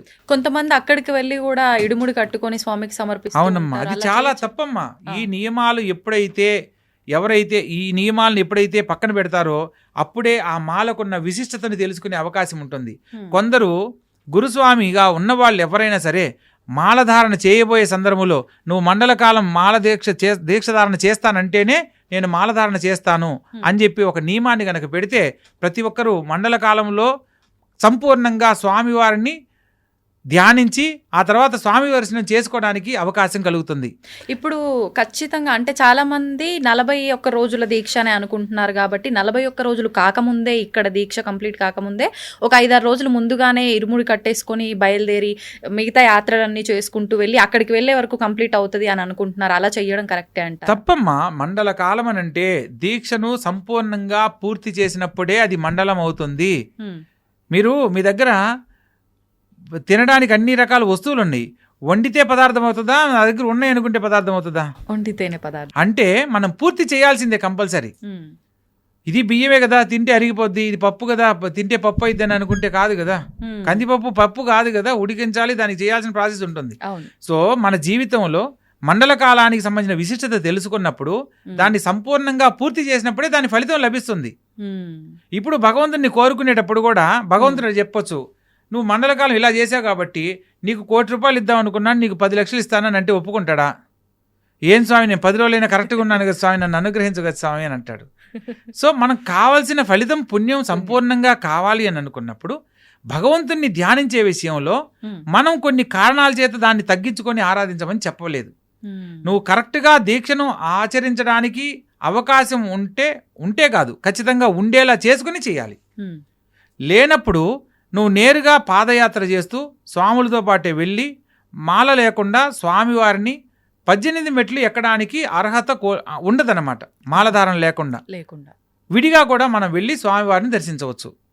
అలా ఇప్పుడు అయ్యప్ప స్వామినే దర్శించాలి అనే దానికి మాలధారణ అవసరం లేదు. మీకు ఒక సందేహం కలగాలి, అసలు మాలధారణకు ఇవన్నీ అవసరమా స్వామి? నాకు భగవంతుడి మీద సంపూర్ణమైన భక్తి ఉంది, ఇవన్నీ ఎందుకు స్వామి? మాలలు, ఈ యొక్క రంగు బట్టలు, నల్లు బట్టలు, ఇవన్నీ ఎందుకు అని సందేహం కలగాలి. ఎందుకు అని అంటే అమ్మా, మనకు ఎదురుగా ఎవరైనా వస్తున్నారు, వాళ్ళ ఇంట్లో ఏదైనా కుటుంబంలో ఆటంకం జరిగింది, పెద్దవాళ్ళు కాలం చేస్తున్నారు, మనం దీక్షలో ఉన్నామని తెలియడానికి ఈ అలంకరణ. భగవంతుణ్ణి ఆరాధించడానికి ఎటువంటి నీకు వేషధారణ అవసరం లేదు. మన వాగ్గేయకారులు, త్యాగరాజస్వామి వీళ్ళందరూ ఏ వేషధారణలు వేసుకున్నారమ్మా? భగవంతుని మీద భక్తితో పాటలు పాడడం ఒకటే తెలుసు వాళ్ళకి. అన్నమయ్య గారిని తీసుకున్న వీళ్ళు భక్తికి ఏదైనా దాని ముందు ఇంకేది దిగదుడిపి అనమాట. సో ఇవన్నీ అలంకరణలు ఏంటంటే, మనం ఈ సమాజంలో తిరుగుతున్నప్పుడు మనం నిష్టగా ఉన్నాము, మనం ఒక ధ్యానంలో ఒక దీక్షలో ఉన్నామని ఎదుటి వాళ్ళకి తెలియడం కోసం. ఎదుటి వాళ్ళకి ఎందుకు తెలియాలి స్వామి అని అంటే, అవతల వాళ్ళ కుటుంబంలో ఏదన్నా మైల కానీ దోషం కానీ ఉన్నప్పుడు మనము ఉదయ సంధ్యాలలో మూడు పూట్ల స్నానం ఆచరిస్తూ భక్తిభావంతో మనం ఒక నియమాన్ని పాటిస్తూ ఉన్నప్పుడు మన వ్రతానికి దీక్షకు ఎటువంటి భంగం కలగకూడదు అని ఉండాలి అని అంటే మనం ఒక ప్రత్యేకతగా కనపడాలి. అందుకోసమే ఇది. అంతేగాని నువ్వు ప్రజెంటేషన్కు అయితే కాదు. ఎదుటి వాళ్లకు తెలియడం వల్ల అవతల వాళ్ళల్లో ఏదైనా పొరపాటు ఉందనుకోండి, ఓకే మనం ఇప్పుడు స్వామి దీక్షలో ఉన్నాడు కాబట్టి ఇప్పుడు మనం వాళ్ళతో మాట్లాడకూడదు అని చెప్పి వాళ్ళు పక్కకి వెళ్ళిపోవచ్చు, లేదా ఏదైనా విషయం మనతో డిస్కస్ చేయకపోవడం జరుగుతుంది. ఎందుకంటే అందుకనే మితంగా మాట్లాడాలి, మితంగా భోంచేయాలి అనేది మనకు దీక్షా నియమాల్లో ప్రధానంగా చెప్పారు. మనం జనరల్గా మాట్లాడుతున్నట్టు వెళ్ళి మామూలుగా మాట్లాడేటప్పుడు కొన్ని విషయాలు అవతల వాళ్ళ దగ్గర తెలుసుకునే అవకాశం ఉంటుంది. మనం భగవంతుని యొక్క భక్తితో నామస్మరణ చేస్తూ ఉన్న సందర్భంలో మనకు మిగతా విషయాలతో మనకు పని లేదు. అప్పుడు ఏమవుతుంది, నీ దీక్షలో ఎటువంటి ఆటంకాలు కలగవు. సో ఇక్కడ అయ్యప్ప స్వామి వారి దీక్షా నియమాలలో ప్రధానంగా పాటించవలసింది ఇవన్నీ వేషధారణలన్నీ కూడా కొన్ని ప్రామాణికంగా మన దీక్ష పూర్తయ్యేంత వరకు ఆటంకం కలగకుండా ఉండడానికి చెప్పడానికి ఒక సాంప్రదాయం మాత్రమే. ఇప్పుడు ఈ దీక్షలో ముఖ్యంగా నలుపు రంగు వస్త్రాలే ఎక్కువ చూస్తూ ఉంటాం, కానీ మనం ఇందాక మాట్లాడుకున్నప్పుడు మీరు చెప్పింది అక్కడ తెలుపు రంగు వస్త్రాలు కూడా ధరిస్తారని, ఇక్కడ కూడా కొంతమంది వేరే రంగు వస్త్రాలు ధరించడం కూడా మనం చూస్తూ ఉంటాము. అంటే ఎవరి ఇష్టం వచ్చినట్టు వాళ్ళు ఏ రంగైనా అలా వేసుకోవచ్చు. అట్లా ధరించడానికి అయ్యప్ప స్వామి మాలే అని పెట్టాల్సిన అవసరం లేదు. ఇక్కడ ఫస్ట్ అసలు ఈ దీక్షా నియమాలలో ఎంతమంది దేవుళ్ళున్నా ప్రామాణికంగా మొట్టమొదటిగా ఒక దీక్ష అనేది ప్రారంభమైంది అయ్యప్ప స్వామి వారి దీక్షకి సంబంధించింది. నల్ల బట్టలు ధరించే సాంప్రదాయం అక్కడి నుంచి వచ్చింది.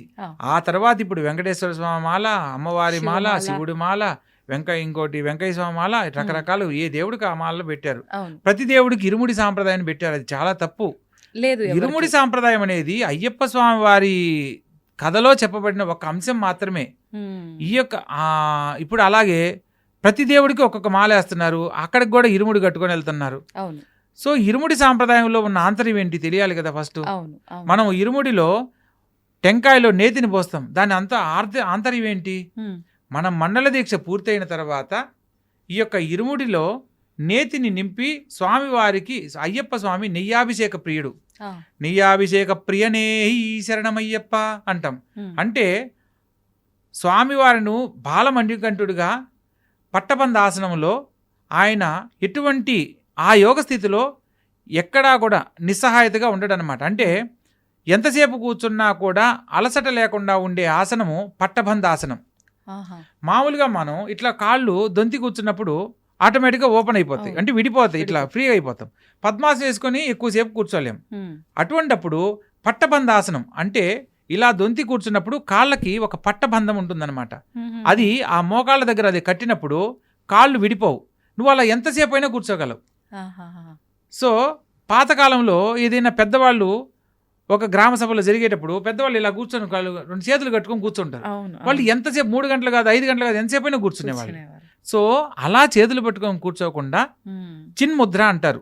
ఇలా భగవంతుడు, వీడి భక్తుడు ఉమ్, సత్వ రజ తమో గుణాలు ఎప్పుడైతే ఈ 3 గుణాలను వదిలేస్తాడో భక్తుడు భగవంతుడికి దగ్గర అవుతాడు. ఈ విషయాన్ని తెలియజేయడానికి చిన్ముద్ర పేరుతో అయ్యప్ప స్వామివారి ముద్ర తెలియజేస్తుంది. ఆ ఆసనంలో స్వామివారు కూర్చొని ధ్యాన ముద్రలో ఉంటారు. ప్రతి ఒక్కరు కూడా మీరు ఏదైనా ఒక పని చేస్తున్నప్పుడు ఉమ్, ఇలా మీరు జస్ట్ మనసులో ఒక పనిని సంకల్పంగా చెప్పుకొని మీ మనసులో ప్రశాంతంగా ఒక 5 నిమిషాలు 10 నిమిషాలు మనసులో మీ కోరికను మనసులో తలుచుకొని ప్రశాంతంగా కూర్చుంటే ఆ పనిలో ఎక్కడా ఆటంకం లేకుండా పూర్తవుతుంది. ఉమ్, అదే చిన్ముద్ర. మీరు ఏదైనా మనసులో ఉన్న సంకల్పం ఏదైనా నెరవేరుతుంది, ఉమ్, అంత విశిష్టత కలిగిందనమాట. ఆహా, కాబట్టి ఆ స్వామివారు అలా ఆసనంగా కూర్చొని మా సమస్త భక్తజనుల యొక్క కోరికలు తీర్చే స్వామిగా మనకు ఆరాధ్య దైవం అయ్యాడు. సో అటువంటి స్వామివారిని మనం దర్శించేటప్పుడు కొన్ని నియమ నిబంధనలు ఆచరించాలి.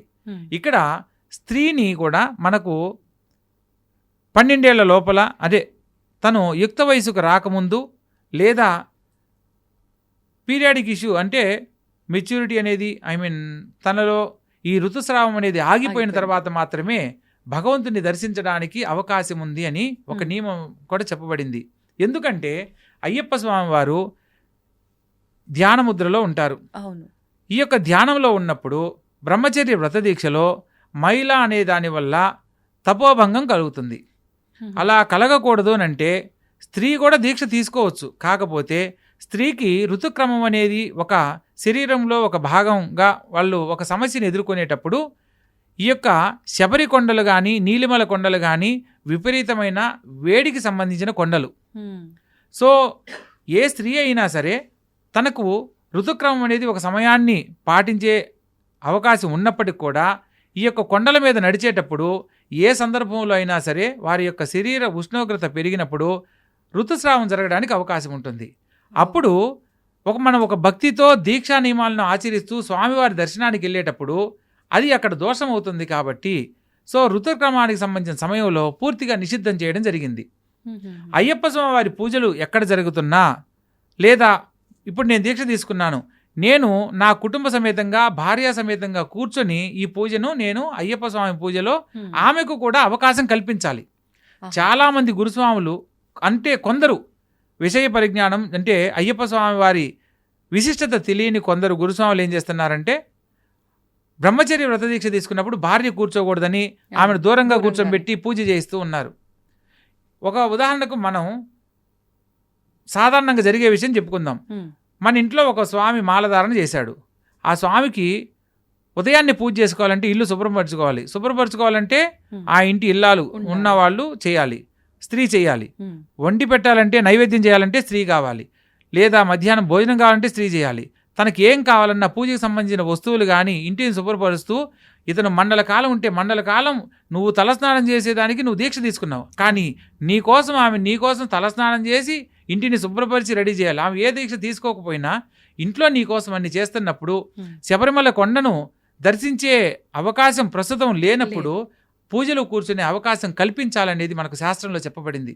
ఓహో. సతీ సమేతంగా కూర్చొని చేస్తేనే అతనికి యాత్రా ఫలితము దీక్షా ఫలితం ఖచ్చితంగా లభిస్తాయి.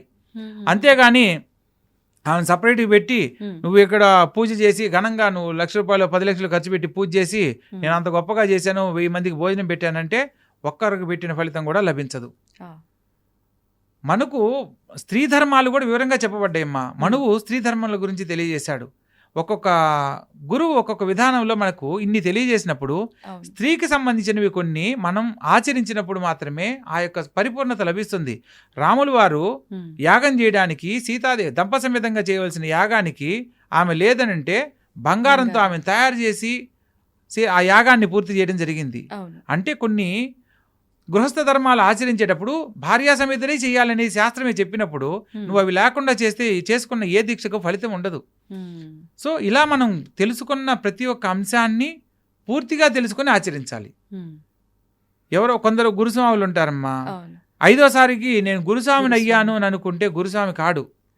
ఇక్కడ అయ్యప్ప స్వామి దీక్ష తీసుకునే వాళ్ళకి ఒక్కొక్కరికి ఒక్కొక్క పేరు ఉంటుంది.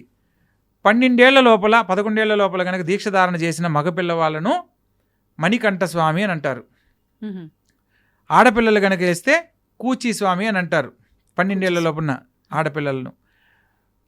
అదేవిధంగా మొదటిసారి దీక్ష తీసుకున్న వాళ్ళను యుక్త వయసులో ఉంటే కన్యాస్వామి అని అంటారు.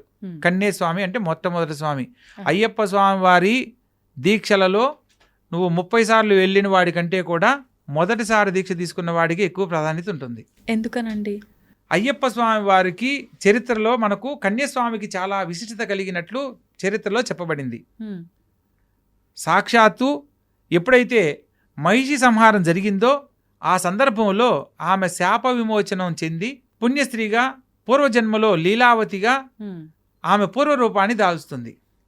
అమిత సౌందర్యవతి. అయ్యప్ప స్వామిని చూసి ఆమె మోహిస్తుంది. మోహించే సందర్భంలో అయ్యప్ప స్వామి ఏమంటారు, నేను మిమ్మల్ని పరిణయం ఆడాలనుకుంటున్నానని చెప్పి ఆ తల్లి అడిగినప్పుడు అయ్యప్ప స్వామి చెప్తారు, త్రిమూర్తుల యొక్క భార్య అంశలో మీరు జన్మించారమ్మా, మీరు నాకు మాతృ సమానులు అవుతారు, అది తగని పని అని చెప్పేసి చెప్పడం జరుగుతుంది. అయినా కూడా ఆమె కోరిక కొరకు, అంటే ఎన్నో భక్తులు ఏది కోరినా అనుగ్రహిస్తాడు అనేది ఈయనకున్న పేరులో ఆమె కోరిన కోరికకు అయితే ఒక షరతు మీద చెప్తాడు. ఎప్పుడైతే కన్యాస్వాములు రాకుండా ఉంటారో అప్పుడు మాత్రమే నేను నిన్ను పరిణయం ఆడతానని చెప్పి చెప్పడం జరుగుతుంది. అంటే కన్యాస్వాములు ఎప్పుడైతే రాకుండా ఉంటారో అప్పుడు పెళ్లి చేసుకుంటానన్నాడు కదా అని చెప్పి యాక్సెప్ట్ చేయడం, అంటే ఒప్పుకోవడం జరుగుతుంది. కన్యాస్వాములుగా అయితే దీనికి ప్రామాణికం మనం ఎలా తెలుసుకోవచ్చు అంటే అలుదా నదిలో అలుదామేడు కలిడంకుండ్రు మహిషి అక్కడ మోక్ష ప్రాప్తిని పొందింది ఎప్పుడైతే ఈ విషయాన్ని తెలుసుకుందో. ఈ కల్లిడంకుండ్రు అనే ప్రదేశంలో, కల్లిడం అంటే కళ్ళు అంటే రాయి, అక్కడ రాయిని తీసుకుని వచ్చి ఎక్కడైతే మహిషి సంహరించబడిందో ఆ ప్రదేశంలో ఆ రాయిని పెట్టాలి. ప్రామాణికంగా వచ్చిన సాంప్రదాయం ఇది. ప్రస్తుత కాలంలో అందరూ పెద్ద పాదం వెళ్ళడానికి కుదరదు. ఇది పెద్ద పాదం వెళ్ళే వాళ్ళకే తెలుస్తుంది. చిన్న పాదం అంటే పంబా నది నుంచి వెళ్ళే దారిని చిన్న పాదం అంటారు. సో ఈ చిన్న పాదంలో వెళ్ళే వాళ్ళు ఎరిమేళ్ళలో నాట్యమాడి పేటతుల్లాడి, సో మనం ఇక్కడ ఇది కూడా మరొక అంశంలో చెప్పుకుందామమ్మా, పేటతుల్లి అని అంటారు. మహిషి సంహారం జరిగిన వేడుకను ఆటవికులందరూ, అంటే మహిషి చచ్చిపోయింది ఇంక మనం సంతోషంగా ఉండొచ్చని ఆటవిక వేషధారణలో వాళ్ళు ఒక పండగ చేసుకుంటారు. అయ్యప్ప స్వాములుగా వెళ్ళిన వాళ్ళందరూ కూడా ఈ ఎరిమేలి ప్రాంతంలో ఆటవికులుగా వాళ్ళు వేషధారణ చేసుకుని నాట్యం ఆడుతూ ఈ యొక్క పాదయాత్ర ప్రారంభిస్తారు స్నానం ఆచరించి. సో ఈ సాంప్రదాయంలో ఆమె చనిపోయిన ప్రదేశంలో ఈ యొక్క రాయిని తీసుకుపోయి అక్కడ పెడితే ఆమె మరలా ఆ రాక్షస జన్మ మరలా జన్మించదు అని చెప్పడానికి రాళ్లను అక్కడ వదిలిపెట్టాలని చెప్పి అన్నారు. కానీ చిన్న పాదంలో వెళ్ళేటప్పుడు కన్యాస్వామిగా వెళ్ళిన వాళ్ళు అయ్యప్ప స్వామి బాణాన్ని సంధించి, మణికంఠుడిగా బాణాన్ని సంధించి శరంగుత్తి ఉన్న చోట శబరిమలను దర్శించమని అక్కడ ఆలయ కట్టమని చెప్పాడు. కాబట్టి ఒక్కొక్క కన్యాస్వామిగా ఉన్న వాళ్ళు ఒక బాణాన్ని కడతారు ఆ ఆటవికుడిగా ఉన్నప్పుడు. ఆ బాణాన్ని తీసుకొచ్చి శరంగుత్తిలో మనం ఏర్పాటు చేస్తే వాళ్ళు మొట్టమొదటిసారి వచ్చి స్వామివారిని దర్శించుకున్నట్టు. సో అంటే కన్యాస్వాములు వచ్చారు రాలేదని తెలియడానికి ఒక సాంప్రదాయం. ఓకే. అలా చేస్తేనే అలా వచ్చినట్టు లెక్క. కన్యస్వాములు మాత్రమే ఆడ బాణాలు గుస్తారు. ఇంకెవరు రెండోసారి మూడోసారి వాళ్ళు చేయడానికి అంటే లేదు. ఇప్పుడు వెళ్ళిన ప్రతి కన్యస్వామి అలా చేస్తున్నారా? ప్రతి స్వామి అలా చేస్తారు, చెయ్యాలి, అది రూల్. అందుకే అంటే ఒక దగ్గర 10 మంది చేరి అయ్యప్ప స్వామి దీక్ష తీసుకున్నారంటే ఖచ్చితంగా ఒక కన్యస్వామి ఉండాలని ఆలోచిస్తూ ఉంటారు ఎక్కువగా. అవునమ్మా, ఇది అంతే, దాని వెనకాల అంతే. దాని వెనుకున్న ఆంతర్యం ఇదే. ఓకే, అయితే ఇక్కడ కన్యస్వాములు మనం ఫస్ట్ లో చెప్పుకున్నప్పుడు అవును. కన్యస్వామి ఎక్కువ కష్టాలు పడతాడనే విషయం కూడా చర్చుకున్నాం. అవునండి. ఎందుకనంటే ఇలా కన్యస్వామి రావడం వల్ల మనకు మకర విలకు అంటే ఈ మకర జ్యోతి దర్శనంలో స్వామివారి జ్యోతి దర్శనం అయిపోయిన తర్వాత 3 రోజులు అమ్మవారిని వేడుకగా అలంకరించి మంజుమాతగా అమ్మవారిని పిలుస్తారు. మాలిగై బురత్తమ్మ అంటారు. ఆ అమ్మవారిని ఆ ఏనుగు అంబారి మీద కూర్చోబెట్టి పెళ్లి కూతురులాగా అలంకరించి ఈ యొక్క శరంగుత్తి దగ్గరికి తీసుకొస్తారు. తీసుకొచ్చినప్పుడు ఎప్పుడైతే కన్యస్వాములు రారో అప్పుడు నేను నిన్ను పెళ్ళాడతాను అన్నాడు కదా.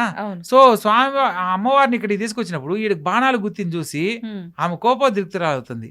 ఆ అమ్మవారి రూపంలో ఉన్న ఏదైతే విగ్రహం ఉందో ఆ విగ్రహంలో ఉన్న ఆత్మ ఏనుగులోకి ఆవహించి ఏనుగు కళ్ళు ఎర్రగా మారడము, ఆ సందర్భంలో ఆ బాణాల గుంపునంతా చెల్లా చెదరు చేయడం జరుగుతుంది. అలా చెల్లా చెదరు చేయడం వల్ల దానిలో ఉన్న ఆంతర్యం ఏంటంటే ఈ కన్యస్వాములు రావడం వల్లే కదా నా పెళ్లి మరలా సంవత్సరానికి వాయిదా పడింది. సో అందుకని ఈ కన్యస్వాముల యొక్క వ్రతభంగాన్ని కలిగించాలని ఆమె భీష్మించుకున్నది. ఎవరైతే కన్యస్వామిగా ఉంటారో వాళ్ళ ఆలోచనలను తప్పుదావ పట్టేలా చేస్తుంది. అంటే ఇప్పుడు నేల మీద పడుకోవాలి, సో వాడికి అవకాశం లేక మంచం మీద పడుకునేటట్టు చేయడం, లేదా వాళ్ళ మనసులో స్త్రీ అనే ఆలోచన రాకూడదు, స్త్రీ గురించి చెడుగా ఆలోచన రాకూడదు, కానీ యుక్త వయసులో ఉన్నప్పుడు వాళ్ళ మీద ఆలోచన కలిగేలా చేయడం. ఆలోచన కలిగేటప్పుడు ఏమవుతుంది, మధ్యలో వ్రతాన్ని ఆపేయచ్చు, వాడు ఏదైనా నిర్ణయం తీసుకోవచ్చు. సో ఇటువంటి ఆలోచన గురుస్వామి ఆధ్వర్యంలోనే నిద్రించాలి అని చెప్పేసి చెప్పిన నియమం కూడా అదే. గురుస్వామి పక్కన ఉన్నాడు అనుకోండి, ఇవన్నీ ఆలోచనలు కలగవు, పక్కన గురువు ఉన్నాడని. ఒంటరిగా ఉండకూడదని చెప్పేది అందుకే అనమాట కన్యస్వాములను. సో కన్యస్వాములు ఆచరించిన విధానాలను కొన్ని తెలియజేయడం జరిగింది. ఇప్పుడు ఆలోచనలు మాత్రమేనా, ప్రమాదాలు కూడా జరుగుతూ ఉంటాయా ఇటువంటి ప్రమాదాలు అంటే అవి వాళ్ళు చేసిన కొన్ని పరిస్థితుల కారణంగా జరుగుతాయి. కానీ భగవంతుణ్ణి ఆరాధిస్తే మరణమే సంభవిస్తుందంటే ఎవరు మాలల జోలికి కూడా వెళ్ళరమ్మా. నేను పలానా చోటికి మొక్కున్నాను, పోయాను, అట్లా వెళ్ళిన దగ్గర నుంచి నాకు బాగలేదని అంటారు. అది మీరు చేసిన పొరపాటు వల్ల జరిగింది, కానీ అయ్యప్ప స్వామి వాళ్ళ దీక్ష వల్ల కాదు. ఇప్పుడు దీక్షా నియమాలలో మనం తప్పు చేస్తున్నప్పుడు మనకు ప్రతి విషయం మన మనసు చెప్తూనే ఉంటుంది, అరే నువ్వు ఇలా చేయడం తప్పురా అని. అప్పుడే నిర్ణయం తీసుకున్నప్పుడు ఆ సమస్య నుంచి బయటపడే మార్గం కూడా ఉంటుంది. అరే నేను ఇలా చేయకూడదని చెప్పి భగవంతుని ఆలయానికి వెళ్ళడము, లేదా గురువు దగ్గరికి వెళ్ళి కొన్ని విషయాలు తెలుసుకునే ప్రయత్నం చేయడము, లేదా స్వామివారి శరణఘోష కంటిన్యూ చదువుకుంటడము కనుక చేస్తే ఏదైతే చెడు ఆలోచన ఉందో దాన్ని పోగొట్టుకునే అవకాశం కూడా ఉంటుందన్నమాట. సో ఇట్లా మనం ఒక్కొక్క అంశంలో స్వామివారి అవతార రహస్యాన్ని తెలుసుకుంటే మనం ఇంకా తెలుసుకోవాల్సింది ఇంత ఉందా అనేది అనిపిస్తుందమ్మా. ఎవరు కూడా నేను గురుస్వామి అని చెప్పుకోడు.